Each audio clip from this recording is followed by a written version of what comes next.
Good morning friends. కొమ్మరాయి పాములు కూర వండుతున్నాను friends. కొమ్మరాయి పాములు, ఉల్లిపాయలు, పచ్చిమిరపకాయలు ఆయిల్ వేసి మగ్గబెడుతున్నాను అన్నమాట. ఉప్పు వేసాను, పసుపు వేసాను, జీలకర్ర పొడి వేసాను, ధనియాల పొడి, మెంతి పొడి,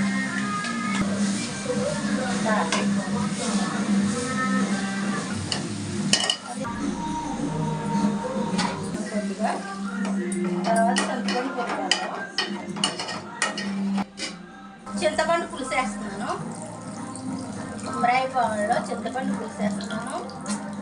సూపర్గా ఉంటుంది ఫ్రెండ్స్. ఎప్పుడన్నాయా కూర నా మాట ఇదైతే ఒకసారి మీరు వెళ్ళి తెచ్చుకుని ట్రై చేసి చూడండి.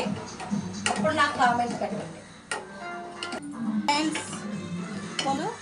కర్రీ అయిపోయింది ఫ్రెండ్స్. కొమ్మరాయి పాముల కర్రీ అయిపోయింది. మీరు కూడా ఇలా తయారు చేసుకుని తినండి. తిన్న తర్వాత నాకు ఒక లైక్ ఇవ్వండి, సబ్స్క్రైబ్ చేయండి, ఒక కామెంట్ కూడా చేయండి ఎలా ఉందో.